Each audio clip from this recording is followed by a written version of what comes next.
روزہ افطار کا ٹائم ہو رہا ہے ہمارے یہاں، مان لیجئے ہریش چندر پور میں 5:25 پر، ایک مثال دے رہا ہوں۔ اب آدمی 5:25 پر بیٹھا ہوا ہے، ہم روزہ نہیں کھولیں گے، نہیں کیوں؟ پتہ نہیں سورج ڈوبا ہوگا یا نہیں ڈوبا ہوگا، 5:30 ہو گئے پھر بھی روزہ نہیں کھولنا، نہیں تھوڑا سا اور بھوکا رہ لوں تو اور زیادہ ثواب ملے گا، تو ملے گا؟ اب وہ عشاء تک رک جاتا، نہیں عشاء تک اور بھوکا رہ لوں اور زیادہ ثواب ملے گا، تو اس کو ثواب ملے گا؟ نہیں ملے گا۔ کیا ہوگا؟ گناہ اور پڑے گا۔ کیوں؟ کیونکہ اس نے روزہ تو رکھا لیکن روزہ محمد رسول اللہ کے طریقے پر نہیں رکھا۔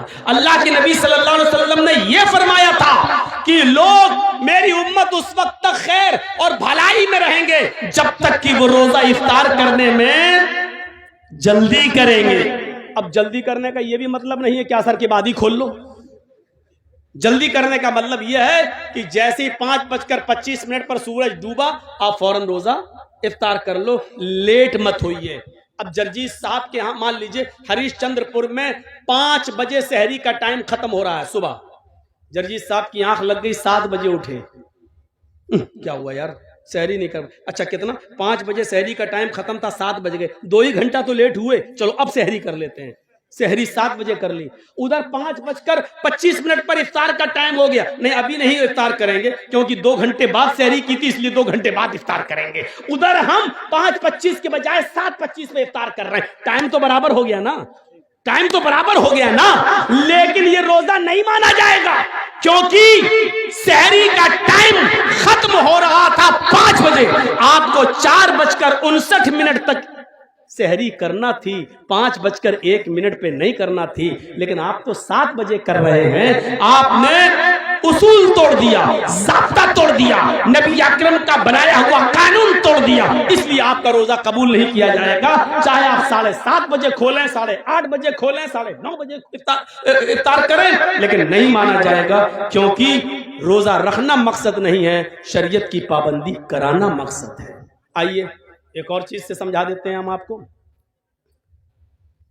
ایک کاغذ ہے میرے پاس، مان لیجئے جیب میں پڑا ہوگا، یہ مان لیجئے ایک لفافہ ہے ہمارے پاس، اس پہ میں نے ایک لیٹر لکھ دیا اور پوسٹ باکس میں ڈال دیا، سنیے گا بڑی اچھی مثال دے رہا ہوں، پوسٹ باکس میں ڈال دیا، لیکن اس پر 5 روپے کا جو ٹکٹ لگتا ہے سرکاری لفافے پر وہ ہم نے چپکا دیا، سرکاری ٹکٹ اور ایڈریس لکھا۔ بتائیے تو جب 5 روپے کا سرکاری ٹکٹ لگ گیا اور ایڈریس بھی صحیح ہے تو ہمارا لیٹر اپنے ایڈریس پر پہنچے گا یا نہیں پہنچے گا؟ پہنچ جائے گا۔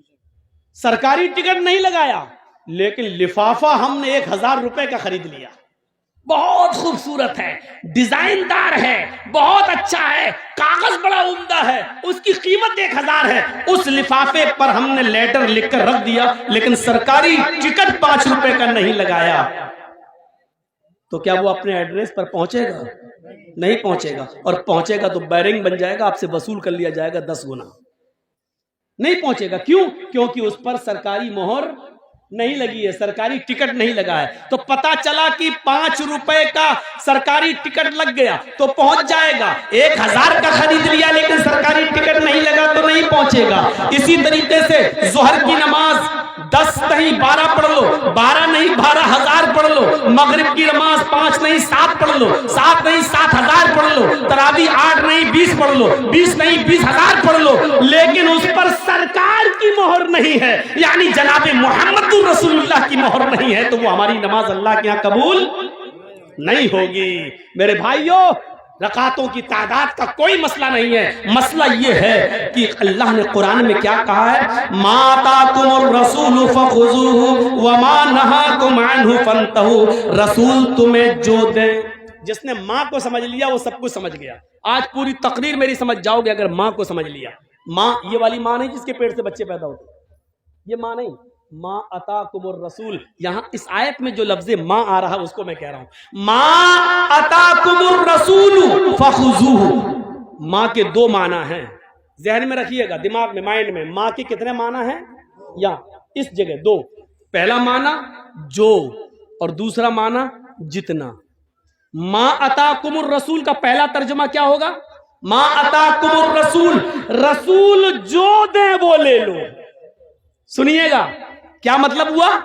ما اتاکم الرسول، رسول جو دیں وہ لے لو. اور دوسرا ماں کا ترجمہ یہاں یہ ہوگا ما اتاکم الرسول، رسول جتنا دیں اتنا لے لو. مطلب سمجھ رہے ہو کیا؟ نہ اس میں زیادہ کر سکتے ہو نہ اس میں کم کر سکتے ہو. اگر مغرب کی 3 رکعت دی ہیں فرض تو 3 ہی پڑھنا ہے. اب اگر کوئی 5 پڑھ لے تو گناہگار ہوگا. اللہ کے رسول نے وضو بنانے کا حکم دیا ہے تو 3 بار ہاتھ دھلنے کو کہا، 3 بار کلا کرنے کو، 3 بار ناک میں پانی ڈالنے کو، 3 بار چہرہ دھلنے کو. اب کوئی آدمی کہے یار میں 4 بار دھل لیتا ہوں، جتنا زیادہ دھلو اتنا زیادہ چہرہ صاف ہوگا، جتنا زیادہ ہاتھ دھلو اتنا زیادہ ہاتھ صاف ہوگا، جتنا زیادہ پیر دھلو اتنا زیادہ پیر صاف ہوگا. تو معاف کیجئے گا، جو آدمی اعضائے وضو کو 4 بار یا 5 بار دھلتا تو اس کا وضو ہوگا نہیں. سنت کے خلاف کرنے پر اس کی نماز رد کر دی جائے گی اور اس کو گناہ پڑے گا. کیوں؟ کیونکہ اللہ کے رسول نے جتنا دیا تھا اس نے اتنا نہیں لیا، بلکہ نبی کے دیے ہوئے کو کم سمجھا، اس لیے اس نے زیادتی کر دی، اپنی طرف سے بڑھا دیا اپنی طرف سے. تو نبی جو دیں وہ لے لو اور جتنا دیں اتنا لے لو. اور اتنا یاد رکھنا، غلطی بڑے بڑوں سے ہوئی ہے. کوئی آدمی دنیا میں یہ نہیں کہہ سکتا کہ ہم سے خطا نہیں ہو سکتی ہے. اسلام جان بوجھ کر خطا کرنے کو گناہ قرار دیتا ہے، لیکن انجانے میں، مثلا ہم بہت پڑھے لکھے، ایک مثال دے رہا ہوں، مان لیجئے میں بہت پڑھا لکھا لیکن ہم کو تحقیق کرنے میں کوئی غلطی ہو گئی، لیکن علم ہو جانے کے بعد کہ صحیح چیز یہ ہے، ہم جو ہے وہ غلط ہیں، تو پھر صحیح چیز آ جانے کے بعد ہم کو غلط چیز کو چھوڑنا پڑے گا، ہمیں غلط چیز کو ترک کرنا پڑے گا. علم ہو جانے کے بعد بھی ہم اس پر جمے ہوئے ہیں تو وہ ٹھیک نہیں ہے.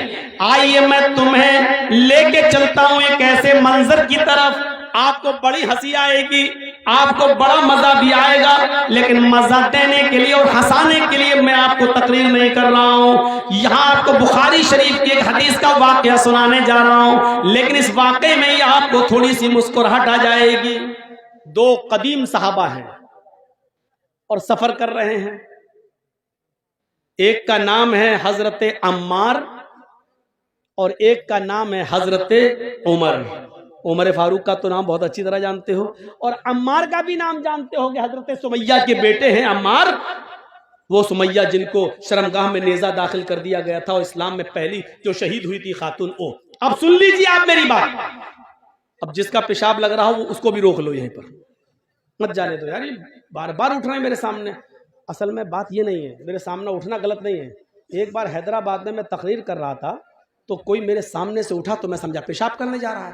وہ پیشاب کرنے کے بجائے وہ سیدھا میرے مائک آ کے پکڑ کے پھینک دیتا ہے، اور اس کے بعد میں لاٹھی ڈنڈے اور ٹماٹر انڈے چلے وہاں پھینکے گئے. تو مجھے وہی میرے دماغ میں بھرا ہوا ہے، جب بھی سامنے سے کوئی اڑتا تو مجھے ڈر لگتا ہے کہ یہ مائک پکڑنے نہ آ رہا. اب وہی دماغ ہے. میں نے کہا نہیں وہ بھوکا آدمی، اس سے پوچھا 2 کیا کہتا 4 روٹی. تو جو دماغ میں بھرا ہوگا وہی ہے نا. تو میرے دماغ میں یہ بھرا ہے، جو بھی سامنے سے اٹھتا ہے میں سمجھتا ہوں یہ مائک پکڑنے تو نہیں آ رہا ہے. جیسے ابھی مولانا میرے کان میں بولے تو مجھے یہی لگا، کہیں کچھ لگا مجھے، لیکن وہ کان میں بول دیے، سمجھا دیے، ٹھیک ہے. تو سنیے، ایک تھے عمار اور ایک تھے عمر، دونوں سفر میں تھے. اب میں اپنی سپیڈ تھوڑی سلو کر رہا ہوں آپ کو، تبھی آپ سمجھ پائیں گے. دونوں سفر کر رہے ہیں اور رات میں جنگل سے گزر ہو رہا ہے. سوچتے خطرناک جانور ہیں، اس لیے اسی جنگل میں سو لیا جائے، آرام کر لیا جائے. انہوں نے اپنی اپنی چادر بچھائی اور سو گئے. فجر کی نماز میں دونوں کو اٹھنا تھا. فجر کی نماز میں دونوں کو اٹھنا تھا. بڑا دلچسپ واقعہ سنا رہا ہوں، آپ کو بھی مزہ آئے گا، سنیے. اور جن کو مسئلہ معلوم نہیں ہوگا وہ مسئلہ بھی جان جائیں گے. دونوں کو فجر کی نماز میں اٹھنا تھا اور دونوں فجر کی نماز کے وقت اٹھے، لیکن دونوں ہی جنبی ہو گئے. جنبی سمجھتے ہیں؟ دونوں کو ہی غسل کی ضرورت پڑ گئی. اب تو سمجھ گئے نا، کھل کر کہنے کی ضرورت نہیں ہے. یعنی دونوں انسان ہیں، آدمی سوتا ہے، دونوں کو ہی نائٹ فال ہو گیا. اب غسل کرنا پڑے گا تبھی نماز ہوگی، لیکن پانی نہیں ہے. اب کیا کیا جائے؟ تو حضرت عمار کہتے ہیں عمر جی مجھے مسئلہ معلوم ہے. کہا کیا؟ سنیے، بہت سلو سنا رہا ہوں تاکہ آپ کے دماغ میں بالکل گھسا دوں. کہا عمر مجھے مسئلہ معلوم ہے. اللہ کے نبی جمعہ کا خطبہ دے رہے تھے تو آپ نے فرمایا جب پانی نہ ملے تو پاک مٹی سے تیمم کر لو. حضرت عمر کہتے چپ رہو، جس مسجد میں اللہ کے نبی نے یہ خطبہ دیا اس میں ہم بھی تھے.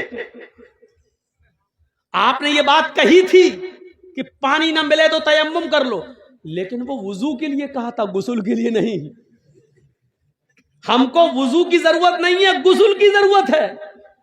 اللہ کے رسول نے اس مسجد میں جو جمعے کا خطبہ دیا تھا اس میں یہ کہا تھا کہ اگر وضو کے لیے پانی نہ ملے تو تیمم کر لو. دونوں ہاتھ پاک مٹی پہ مار کے پھونک لو، چہرے پہ پھیر لو، دائیں ہاتھ بائیں ہاتھ پر اور بائیں ہاتھ دائیں ہاتھ پر پھیر لو تو تیمم ہو جاتا ہے. یہ اللہ کے نبی نے بتایا تھا. تو یہاں تو وضو کا معاملہ نہیں ہے، ہم لوگ ناپاک ہیں، ہم لوگ کو غسل کی ضرورت ہے. حضرت عمار کہتے ہیں تو ایک کام کریے نا، وضو میں ہاتھ پیر منہ کلا کیا جاتا ہے اور یہ سب دھلا جاتا ہے. ہم کو غسل کی ضرورت ہے اس لیے پورے جسم پہ مٹی پھیر لیتے ہیں. ایسا کرتے ہیں، یعنی اپنا دماغ لگا رہے ہیں. دیکھیے حضرت عمر کہتے ہیں نہیں ہمیں کوئی اچھا نہیں لگ رہا ہے. کیوں؟ ہم کو مسئلہ معلوم نہیں، کہ ایسا نہ ہو ایسا کرنے پر گناہ ہو. تو حضرت عمار نے اپنی عقل چلائی اور حضرت عمر نے اپنی عقل چلائی. حضرت عمار نے کہا تمہیں نہیں پڑھنا مت پڑھو، میں تو پڑھوں گا نماز. تو حضرت عمار نے کیا کیا، ایک جھاڑی کے پیچھے چلے گئے، مٹی پڑی تھی، بخاری شریف کی حدیث کے الفاظ ہیں، اپنے جسم کو اس پر پورا مٹی میں لوٹ لیا. بخاری میں کیا ہے، کما تمرق الدابہ یتمرق کما تمرق الدابہ. حضرت عمار مٹی پر ایسے لوٹے، ایسے جیسے چوپایا. آپ نے دیکھا ہوگا جانور کو مٹی میں ایسے کرتا نا، پھر جھاڑ دیتا اپنے آپ کو، پورے جسم پر مٹی ہو جاتی ہے اس کے. تو حضرت عمار نے ایسے ہی کیا، پورا کر کے پورے جسم پر مٹی مل لی اور گئے اور نماز پڑھ لی.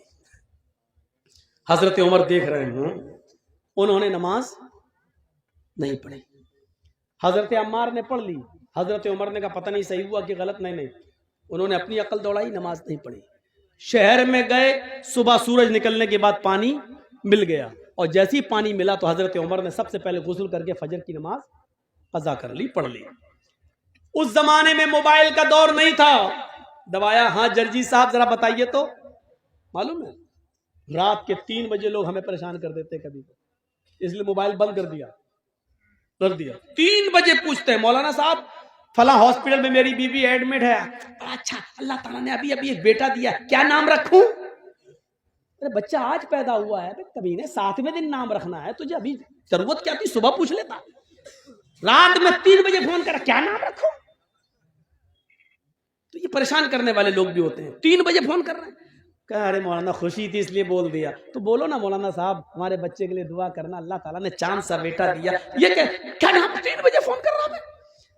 تو اس زمانے میں فون کا زمانہ نہیں تھا، اللہ کے رسول سے مسئلہ معلوم کر لیا جائے. اب سنیے، عمار ابن یاسر نے نماز پڑھ لی، حضرت عمر نے نہیں پڑھی. جب سورج نکل گیا، پانی مل گیا، تب عمر فاروق نے نماز پڑھ لی. جب سفر ختم ہوا تو یہ دونوں جب مدینے آئے تو اللہ کے نبی صلی اللہ علیہ وسلم سے دونوں نے اپنا قصہ بیان کیا کہ اللہ کے رسول بتائیے ہم دونوں میں کون صحیح، ہم دونوں میں کون صحیح. تو اللہ کے نبی نے فرمایا اچھا دونوں کو غسل کی ضرورت پڑ گئی. کہا عمار تم نے کیا کیا؟ کہا اللہ کے رسول ہمیں تو معلوم تھا پانی نہ ملے تو تیمم کر لو. تو اللہ کے رسول نے فرمایا جی بالکل. تو حضرت عمر نے کہا یہ تو آپ نے وضو کے لیے کہا تھا، انہوں نے پورے جسم پر مٹی مل لی. تو اللہ کے رسول نے کہا عمار کیا کیا تھا تم نے؟ کہا کہ میں تو ایسے لوٹا مٹی پر جیسے 4 پیر والا جانور زمین پر لوٹتا، پورے جسم پر مٹی مل لی. تو اللہ کے رسول مسکرائے اور مسکرا کر کہتے کہ عمار تم نے غلط کیا، تمہیں ایسا نہیں کرنا چاہیے تھا. اب حضرت عمر بڑے خوش ہیں، یہ غلط ہو گئے تو ہم تو صحیح ہوئے ہوں گے. ان کی غلطی ہے تو ہم صحیح ہو گئے, ہم نے نماز نہیں پڑھی ہم صحیح ہو گئے. تو کہ لے لے اور پورے جسم پر مٹی مل لو ہو گئے نا. تو کہا حضرت عمار نے, اللہ کے نبی ان کا سنو انہوں نے کیا کیا. تو حضرت عمر سے پوچھا تم نے کیا کیا. کہ اللہ کے رسول جب تک پانی نہیں مل گیا میں نے غسل ہی نہیں کیا. نماز کا وقت نکل گیا, صبح سورج نکلنے کے بعد پانی ملا تو میں نے وضو بنا غسل کیا پھر نماز پڑھی. آپ نے کہا عمر تم نے بھی غلط کیا. اس میدان میں جتنے لوگ جمع ہیں سنو, عمار کی بات کو اللہ کے رسول ریجیکٹ کر رہے ہیں پرانے صحابی, اور حضرت عمر فاروق کی بات کو بھی ریجیکٹ کر رہے ہیں جبکہ وہ بھی پرانے صحابی. بلکہ عمر فاروق کے بارے میں تو کہا تھا لو کان بعدی نبی لکان عمر, اگر میرے بعد کوئی نبی ہوتا تو کون ہوتے عمر. اتنا بڑا مقام, لیکن اللہ کے نبی نے کیا کہا تم نے بھی غلط کیا. اے عمر اور اے عمار دونوں کا تیمم ایک ہی ہے, وضو کا بھی اور غسل کا بھی. اگر غسل کی بھی ضرورت پڑ گئی تھی تب بھی وہی تیمم کرنا چاہیے تھا جو نماز کے لیے کیا جاتا ہے, جو وضو کے لیے کیا جاتا ہے. بس یہی کافی تھا. اپنے دونوں ہاتھوں کو زمین پر مارتے, اس کو پھونکتے. دیکھو تیمم کا طریقہ کیا ہے. یہ مان لیجیے مٹی ہے, یہ مٹی ہونا ضروری ہے. بہت سے لوگ یہ پکی دیواروں پہ ایسے مار دیتے ہیں, نہیں چلے گا. بہت سے لوگ پتی ہوئی دیواروں پہ مار دیتے ہیں ایسے, نہیں چلے گا. معاف کیجئے گا بڑی معذرت کے ساتھ, نہیں چلے گا. مٹی ہونی چاہیے, وہ بھی پاک. ایسے دونوں ہاتھ زمین پہ ایسے ماریے, یہ ایسے کیا, اور ایسے کرنے کے بعد ایسے نہیں ملنا ہے, ایسے کر کے ایسے نہیں ملنا, پورا وہ آپ کا پاؤنڈ کریم یہی لگ جائے گی. ایسے نہیں کرنا ہے. یہ زمین پہ مارا, تیمم کا طریقہ سیکھیے. یہ زمین پہ مارا, پھر یہ بس جتنی بھی اڑ جائے مٹی تمہارے ہاتھ میں لگی ہوئی ایسے کر کے اڑ گئی. اب انہی ہاتھوں کو ایسے کرنا ہے. دیکھیے ہو گیا. اب یہی ہاتھ دوبارہ نہیں لینا ہے, اسی ہاتھ کو بائیں ہاتھ کے اوپر ایسے یہاں تک یہ کر لیا, اور اس ہاتھ کو یہ تیمم ہو گیا. تو اللہ کے نبی نے کہا تھا یکفی, تمہارے لیے اتنا کر لینا کافی تھا.